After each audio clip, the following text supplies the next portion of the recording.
사랑하는 형제자매 여러분, 오늘 우리의 삶을 비추는 깊은 지혜의 말씀 속으로 함께 걸어가길 소망합니다. 이 말씀을 듣기 전에 만약 이 이야기가 여러분의 마음에 울림을 준다면 구독과 좋아요를 통해 이 은혜를 더 많은 이들과 함께 나누어 주시길 부탁드립니다. 여러분의 작은 손길 하나하나가 어둠 속에 있는 누군가에게 빛을 전하는 귀한 통로가 될 것입니다. 이 나눔의 여정에 함께하시는 모든 분들 위해 하나님의 크신 축복이 함께하기를 기도합니다. 우리 인생에서 겪는 가장 큰 고통과 가장 큰 기쁨은 놀랍게도 모두 관계 속에서 일어납니다.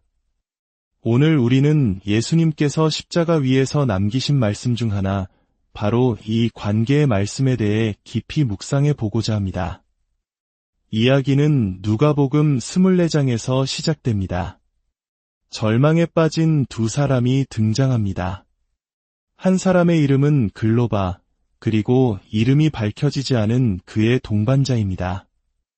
그들은 예루살렘을 등지고 엠마오라는 이름 없는 마을로 향하고 있었습니다. 그들의 발걸음은 희망이 아닌 절망을 향해 잘못된 방향으로 나아가고 있었죠. 엠마오는 오늘날 성지순례를 가도 정확한 위치를 찾기 어려운 그저 그들이 살던 작은 동네에 불과했습니다. 그들은 십자가의 현장에서 자신들의 모든 희망이 꺼져버리는 것을 목격했습니다. 구원자라 믿었던 이가 무력하게 죽어가는 모습을 보며 그들의 꿈도 함께 십자가 아래 묻혔습니다. 슬픔에 잠겨 터벅터벅 길을 걷던 그들 곁으로 한 낯선 이가 다가와 동행하기 시작합니다. 놀랍게도 그분은 바로 그들이 애도하던 부활하신 예수님이셨지만 그들은 알아보지 못했습니다. 여기서 우리는 중요한 질문을 던지게 됩니다. 예수님은 잘못된 길로 가는 사람들을 굳이 따라가셨을까요? 99마리의 의로운 양을 두고 길 잃은 한 마리 양을 찾아 나서셨을까요? 왜 건강한 자가 아닌 병든 자를 위해 이 땅에 오셨을까요? 우리는 종종 하나님의 임재에 대해 오해합니다. 우리가 올바른 길을 가고 그분의 뜻대로 순종할 때만 하나님께서 함께 하실 것이라고 생각합니다. 하지만 하나님의 은혜는 우리의 예상을 뛰어넘습니다. 우리가 절망적인 상황에 빠져 희망 없는 대화를 나누고 있을 때, 우리가 포기하고 잘못된 목적지를 향해 걸어가고 있을 때조차 하나님은 우리를 쫓아오셔서 우리를 돌이키십니다. 마침내 엠마오에 도착하여 그들이 낯선 이와 함께 식탁에 앉았을 때 놀라운 일이 일어납니다. 그분이 빵을 떼어 나누어 주실 때 그들은 그분의 손에 남은 상처, 바로 십자가의 흔적을 보게 됩니다. 매일 반복되는 평범한 식사의 순간, 일상의 가장 보편적인 행위 속에서 그들은 비로소 그분이 누구신지 깨닫게 됩니다. 그의 상처는 죽음의 증거가 아니라 죽음을 이기신 가장 위대한 힘의 증거, 바로 부활의 증표였습니다. 그 순간 그들의 영적인 눈이 열렸고 그들은 예수님을 알아보았습니다.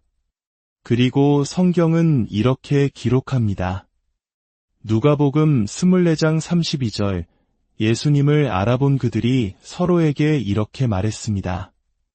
길에서 우리에게 말씀하시고 성경을 풀어주실 때에 우리 속에서 마음이 뜨겁지 아니하더냐? 이 구절에서 중요한 점을 발견하셨나요? 그들의 깨달음은 예수님과의 개인적인 대화 속에서가 아니라 그들이 서로 대화를 나누는 가운데 완성되었습니다. 그들은 함께 모여있던 다른 제자들에게 돌아가 이 사실을 전했고 그 공동체 안에서 그들의 계시는 온전해졌습니다. 이것이 바로 오늘 우리가 나누고 싶은 핵심 메시지, 십자가를 완성하라입니다. 우리는 교회에서 종종 영적으로 들리지만 실제 삶과는 거리가 먼 말들을 하곤 합니다. 내게는 오직 예수님만 있으면 돼. 예수님만 계시면 다른 아무것도 필요 없어. 물론 그 중심 사상에는 동의합니다. 예수님은 우리의 가장 중요한 분이십니다. 성경도 먼저 그의 나라와 그의 의를 구하라, 내 부모는 나를 버렸으나 여호와는 나를 영접하시리이다 라고 말씀합니다. 하지만 예수님조차도 혼자가 아니셨습니다. 그분에게도 12 제자라는 팀이 필요했습니다. 부활하신 예수님께서 굳이 두 사람에게 나타나셨고 그 두 사람이 서로 대화하며 그분을 깨달았다는 사실은 결코 우연이 아닙니다. 십자가를 떠올려 보십시오. 십자가에는 두 개의 기둥이 있습니다. 하나는 하나님과 우리를 잇는 수직의 기둥입니다. 이것이 가장 중요합니다. 이 관계가 바로 서지 않으면 아무것도 시작될 수 없습니다. 하지만 이 수직 기둥만으로는 십자가가 완성되지 않습니다. 우리와 이웃, 사람과 사람을 잇는 수평의 기둥이 더해져야 비로소 온전한 십자가의 모양이 완성됩니다. 때때로 우리가 오직 예수님만 필요해라고 말하는 이유는 보이지 않는 하나님과의 관계 속에만 머물고 싶기 때문입니다. 사람들과의 복잡하고 어려운 관계를 피하고 싶은 것입니다. 우리는 눈에 보이지 않는 하나님을 우리가 편한 모습으로 상상하며 관계 맺을 수 있습니다. 아무도 날 이해 못하지만 하나님은 나를 아셔 라고 위안을 삼으면서 말이죠. 그것은 분명 귀하고 아름다운 신앙입니다. 하지만 오늘은 조금 더 어려운 관계, 바로 이 수평적 관계에 대해 이야기하고 싶습니다. 글로바와 그의 동반자가 엠마오로 향하던 그 길을 다시 생각해 봅시다. 그들은 모든 것이 끝났다고 생각했지만 사실은 새로운 시작이었습니다. 그들은 예수님의 죽음을 목격하며 절망했지만 하늘에서는 그것이 끝이 아님을 알고 있었습니다. 예수님께서 다 이루었다고 말씀하셨을 때 그것은 인류 구원을 위한 위대한 시작을 알리는 선포였습니다. 지금 삶의 막다른 길에 서 있다고 느끼는 분이 계십니까? 고개를 떨구고 더 이상 나아갈 힘이 없다고 느끼는 분이 계십니까?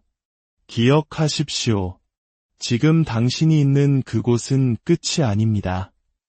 엠마오에서의 시간은 이제 충분합니다. 당신에게는 예루살렘으로 돌아갈 왕복 티켓이 쥐어져 있습니다. 그들은 엠마오에서 예루살렘으로 약 11km의 길을 되돌아갔습니다. 그 길을 걸으며 그들은 십자가 위에서 일어났던 일들을 회상했을 것입니다. 예수님께서 남기신 7마디 말씀들. 아버지, 저들을 사하여 주옵소서. 자기들이 하는 것을 알지 못함이니이다. 용서의 말씀.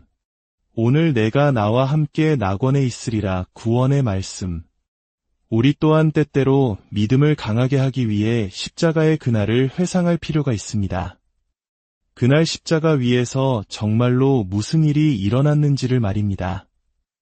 예수님의 이마를 찌른 가시 면류관 너머 빌라도가 3가지 언어로 조롱하며 써붙인 유대인의 왕이라는 팻말 너머에 있는 진실을 보아야 합니다. 때로는 사람들이 우리를 향해 던지는 모욕이 사실은 우리를 향한 가장 큰 찬사가 될 수도 있습니다. 십자가 위에서 바로 그곳에서 나의 영혼을 묶고 있던 쇠사슬이 끊어졌습니다. 나의 모든 수치가 그 나무에 못 박혔습니다. 나에게 평화를 가져다 준 그 징계가 그분에게 임했습니다. 십자가 위에서 나의 모든 죄가 그곳에 있습니다. 십자가 위에서 나의 모든 실수가 그곳에 있습니다. 십자가 위에서 나의 모든 후회와 두려움이 구속되었습니다. 십자가 위에서 나의 모든 의심과 실패를 그곳에 매달았습니다. 이제 부활의 빛 속에서 그들은 예수님의 죽음을 다르게 보았을 것입니다. 그들을 절망케 하고 고개 숙이게 했던 그 사건이 실은 그들을 향한 하나님의 가장 위대한 사랑의 증거였음을 깨달았을 것입니다.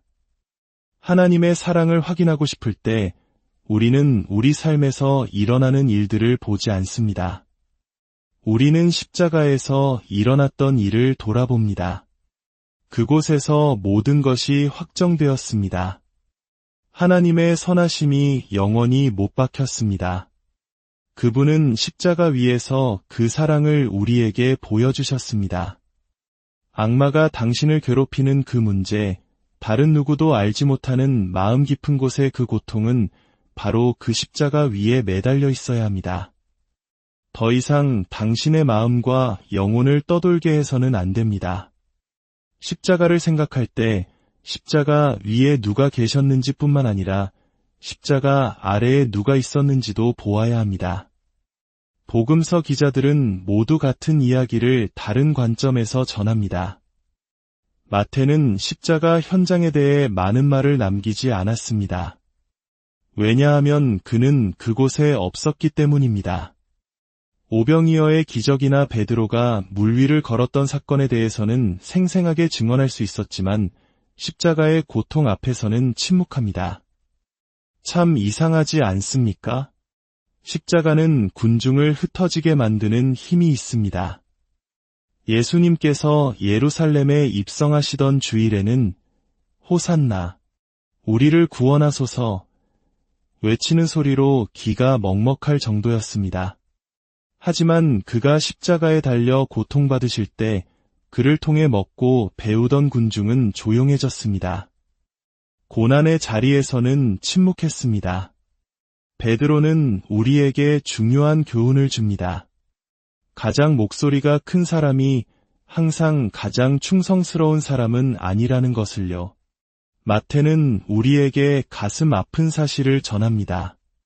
십자가 앞에서 12 제자 모두가 그를 버리고 도망쳤다고 말입니다. 예수님께도 분명 큰 팀이 있었습니다. 하지만 십자가의 순간이 오자 모두 흩어졌습니다. 때로 우리 삶의 어려운 환경은 누가 진정으로 나를 사랑해서 곁에 있었는지, 그리고 누가 나에게서 무언가를 얻기 위해 곁에 있었는지를 명확히 보여줍니다. 그들이 원하던 것을 더 이상 얻지 못하는 순간 그들은 떠나갑니다. 그것은 참으로 고통스러운 경험입니다. 하지만 십자가 아래를 보십시오. 모두가 떠난 그 자리에 끝까지 남아있던 사람들이 있었습니다. 사랑하는 제자 요한과 몇몇 여인들, 그리고 예수님의 어머니 마리아가 그곳에 있었습니다. 예수님은 고통 속에서도 그들을 보셨습니다.